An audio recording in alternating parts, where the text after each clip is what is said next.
Hai, selamat malam. Makasih banget ya buat kalian yang sudah setia mendengarkan saya bercerita. Dan cerita kali ini berjudul Sopir Bis Lintas Sumatera. Cerita ini lagi-lagi ditulis oleh akun Bristory.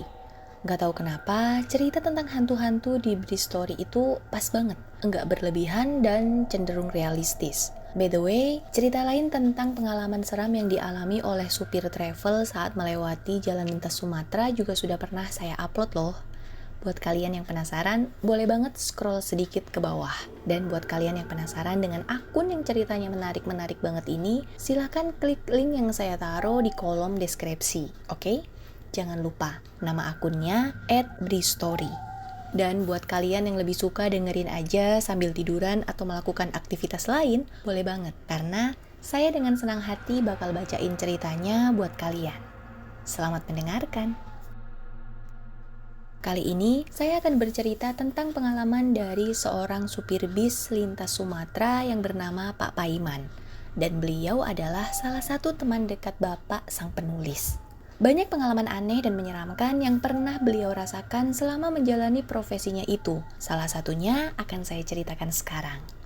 Rangkaian peristiwanya terjadi pada pertengahan tahun 90-an. Oh iya, sekedar mengingatkan, jangan pernah dengerin ceritanya sendirian, karena terkadang mereka tidak hanya sekedar hadir dalam cerita.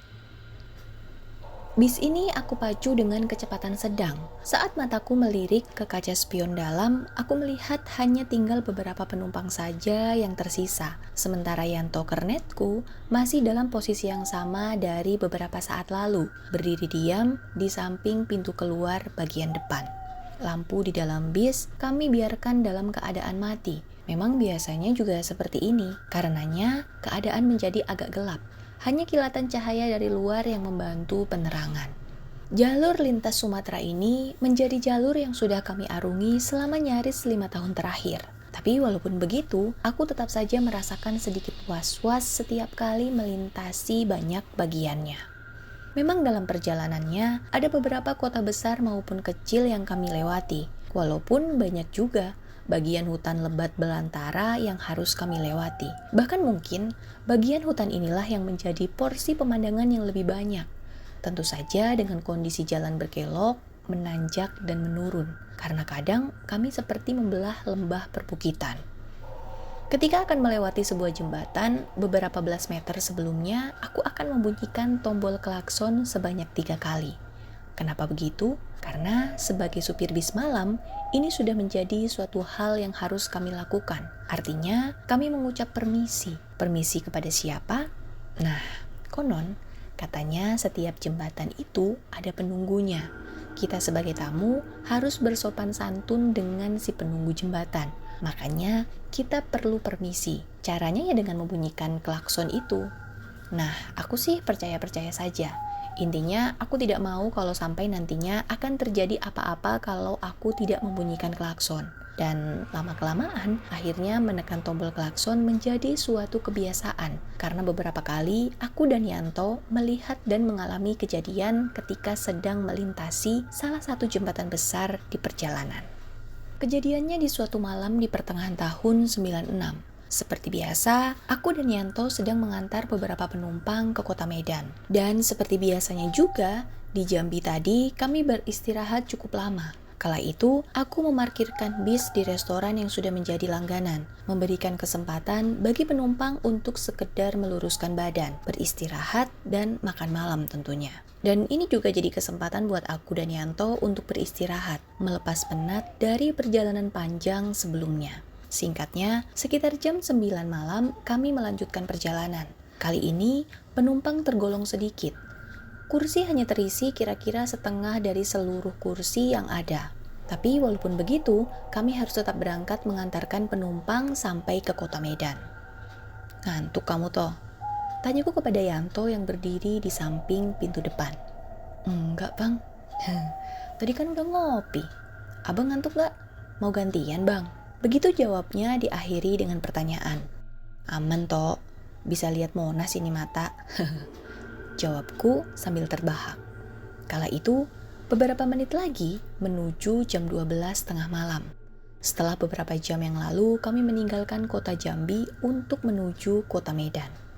Selama perjalanan, sesekali aku melirik kaca spion dalam untuk memastikan keadaan penumpang. Waktu itu, kelihatan ada yang tidur dan ada juga yang masih terjaga. Ada yang duduk sendirian dan ada pula yang duduk berdua. Dan tentu saja ada banyak bangku kosong. Yang aku tahu pasti, barisan kursi paling belakang benar-benar dalam keadaan kosong. Tidak ada orang sama sekali. Dan itu adalah pengamatanku ketika kami lepas dari Jambi. Keseruan dimulai ketika bis memasuki kawasan hutan belantara. Hutan yang sangat gelap karena tidak ada lampu sama sekali. Di mana keadaan kanan dan kiri hanya ada pepohonan besar yang berdiri membentang sepanjang sisi jalan. Memang sih, ada beberapa bangunan kecil yang kami lewati. Ada yang berlampu dan ada yang tidak. Ada yang kelihatan berpenghuni dan ada pula yang gelap gulita alias kosong. Jarak satu bangunan dengan bangunan lainnya sangat jauh, bisa sekitar 500 meter atau bahkan lebih. Kadang ada juga sinar lampu dari kendaraan yang sesekali muncul dari arah berlawanan, berkelebat menerangi jalan dan bis yang aku kendarai ini. Dan cahaya lampu itu sangat menyilaukan. Karena nyaris semua kendaraan menggunakan lampu jauh untuk membantu penglihatan. Biasanya, kalau sedang melintasi wilayah hutan seperti ini, kami yang sebelumnya merasa lelah dan mengantuk akan segar seketika. Ketegangan akan suasana sepi dan sedikit mencekam mendorong adrenalin di titik atas, membuat mata dan pikiran menjadi terjaga sepenuhnya. Belum lagi, keadaan jalan di hutan biasanya lebih ekstrim. Selain jalan yang berbelok ke kanan dan ke kiri, ada kalanya kami akan menanjak lalu menurun membelah hutan. Dan medan ini membuatku terpaksa harus berkonsentrasi penuh memegang kendali kendaraan. Walaupun injakan pedal gas tidak terlalu dalam karena aku tidak memacu kendaraan terlalu cepat, tetap saja aku harus fokus menatap gelaran jalan beraspal yang sesekali berlubang. Hati-hati bang, di bawah udah jembatan asem, kata Yanto memecah kesunyian. Dan itu sedikit mengagetkanku yang sedang berkonsentrasi penuh. Iya toh, jawabku. Benar kata Yanto, kami sudah nyaris sampai di jembatan asem. Jembatan ini adalah satu jembatan besar berkonstruksi besi dan beton. Salah satu jembatan tua yang melintas di atas sungai besar. Kami menyebutnya jembatan asem karena ada satu pohon asem besar dan rindang yang berdiri kokoh di ujungnya. Pohon ini menjadi seperti batas wilayah jembatan pada salah satu sisinya. Dan jalan menuju jembatan asem ini juga cukup menyeramkan. Sekitar 500 meter sebelumnya, kami akan tiba di tempat seperti dataran tinggi. Dari tempat tinggi ini akan terlihat jalan menurun tajam menuju jembatan asem. Dan sebelum sampai jembatan, jalannya akan menukik menurun tajam sepanjang kira-kira 500 meter. Berbelok 2-3 kali ke arah kanan dan ke kiri, baru kemudian sampai di jembatan asem.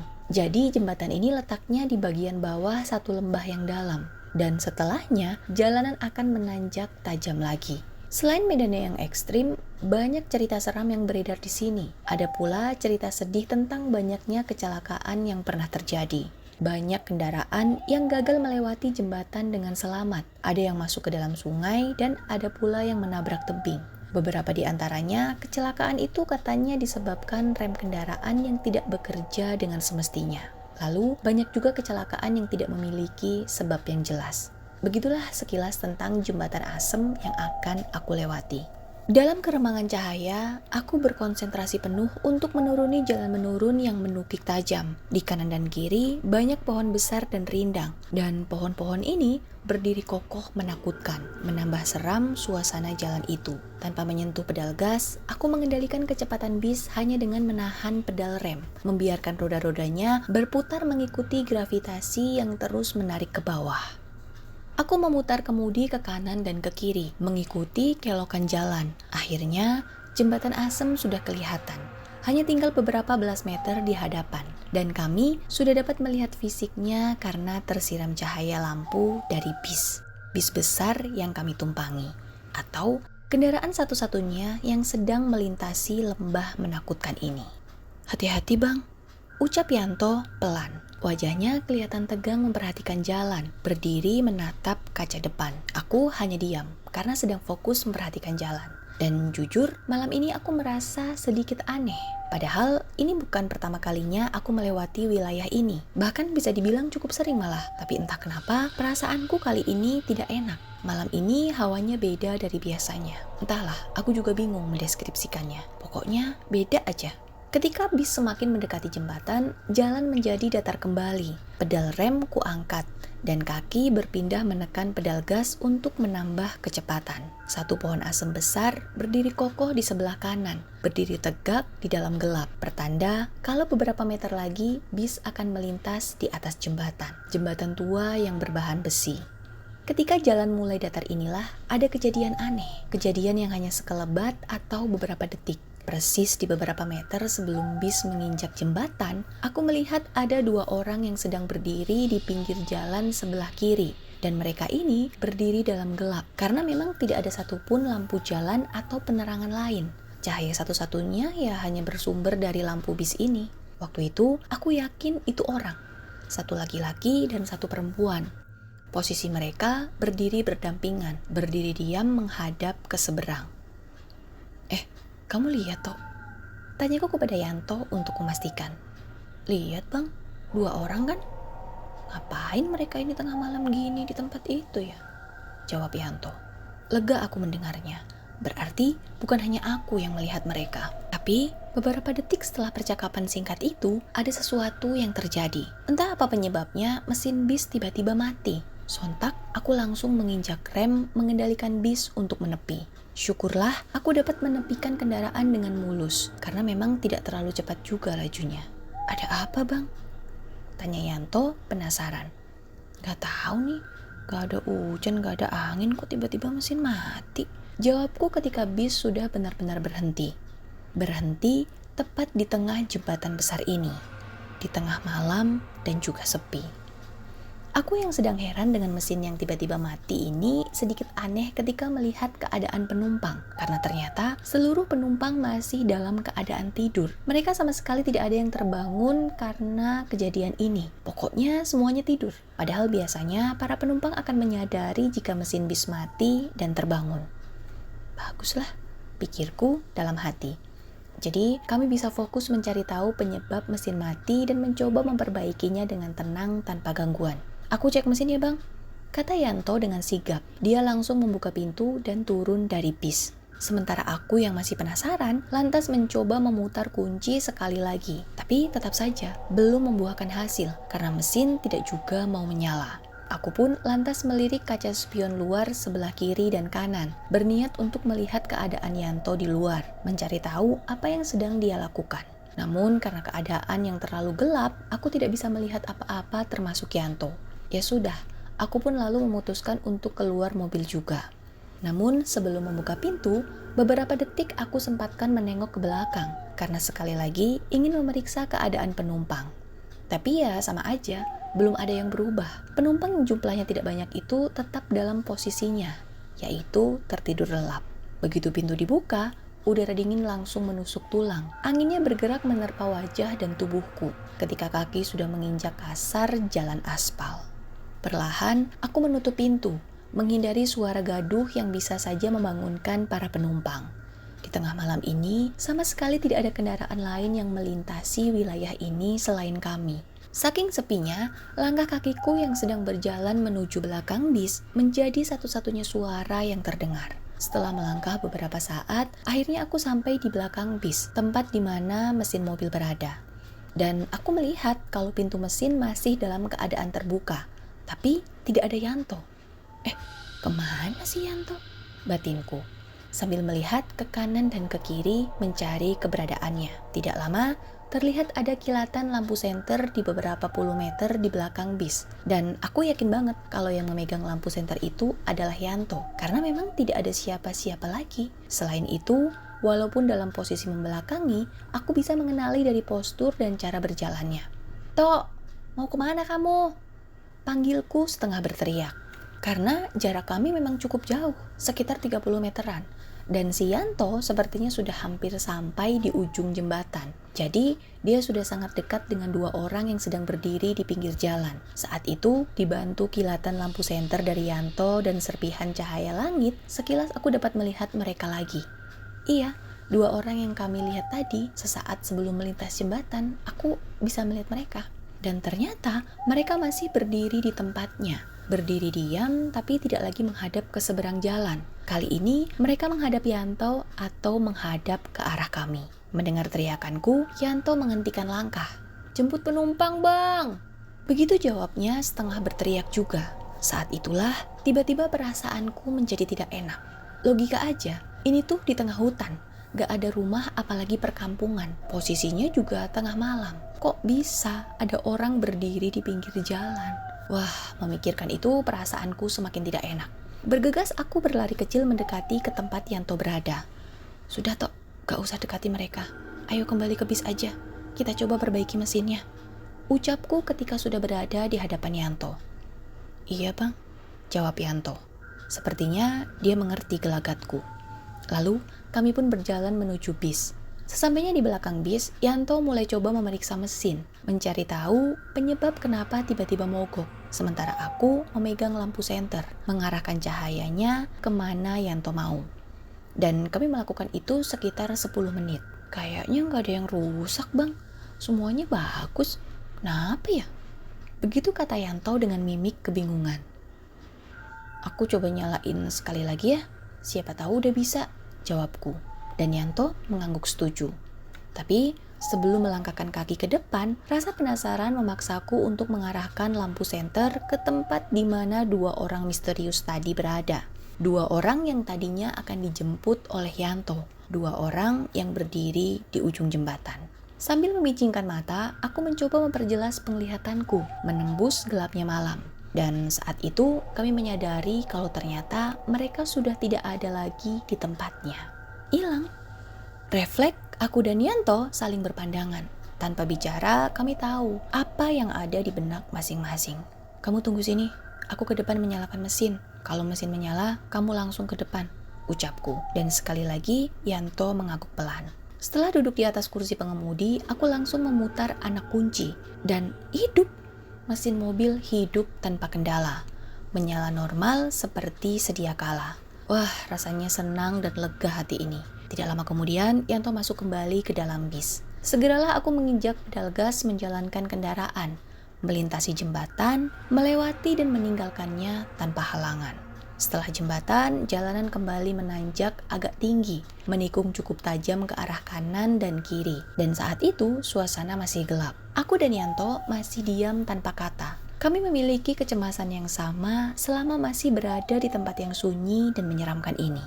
Sekitar 10 menit menjauh dari jembatan, barulah terlihat 1-2 mobil yang datang melintas dari arah berlawanan. Setelah sebelumnya sama sekali tidak ada kendaraan selain kami. Sinar lampu dari kendaraan yang datang dari arah berlawanan ini memberikan efek cahaya yang sekelebat menerangi isi dalam bis kami. Dan saat inilah beberapa kali aku memperhatikan Yanto menoleh ke arah bagian belakang bis. Lebih tepatnya ke arah kursi paling belakang. Setelah menoleh dan kembali melihat ke depan, wajahnya langsung kelihatan cemas, gusar dan ketakutan.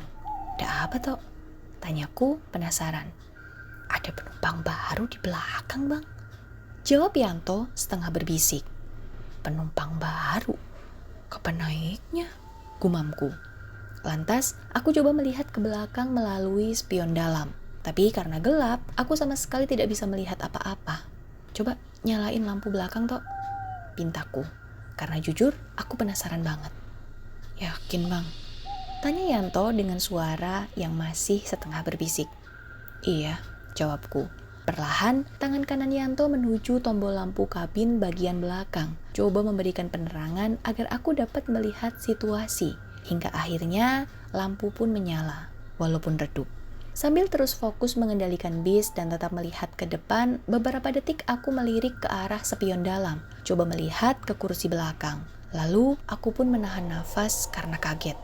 Ternyata, memang ada 2 orang penumpang baru, laki-laki dan perempuan. Mereka duduk berdampingan di deretan kursi paling belakang. Deretan kursi yang aku yakin sepanjang perjalanan sebelum jembatan dalam keadaan kosong. Yakin banget. Dan 2 orang penumpang baru itu duduk tegak menghadap depan. Matanya terbuka tidak seperti penumpang lain yang semuanya tertidur. Dari penampilannya, mereka sangat mirip dengan dua orang yang kami lihat sedang berdiri di pinggir jalan sebelum jembatan tadi. Mirip banget. Dan saat menyadari itu, jantungku berdegup kencang. Karena aku tahu kalau mereka bukan penumpang biasa. Matikan lampunya toh, ucapku. Kemudian Yanto menekan tombolnya, sehingga keadaan kembali gelap seperti semula. Di sisa perjalanan, kami tidak berbicara satu sama lain karena masing-masing masih dalam keadaan tegang. Dan aku pun juga tidak berani melirik kaca spion lagi. 30 menit kemudian, di kanan kiri jalan sudah kelihatan beberapa rumah penduduk. Sepertinya sebentar lagi kami akan memasuki kota kecil. "Pak, kalau ada pom bensin berhenti dulu sebentar ya, saya harus ke toilet." Begitu kata seorang penumpang yang ada di belakang. "Iya pak," jawabku kemudian. Kebetulan juga, aku sudah hafal sekali kalau kira-kira beberapa kilometer di depan memang ada pom bensin. Rencananya juga kami akan sekalian mengisi bahan bakar di sana. Singkatnya, akhirnya kami sampai di pom bensin itu. Setelah bis sudah terparkir, beberapa penumpang langsung bangun dari tidurnya dan turun dari bis. Yanto pun menyalakan seluruh lampu dalam, dan kabin menjadi terang. Refleks, kami langsung melihat ke arah kursi belakang.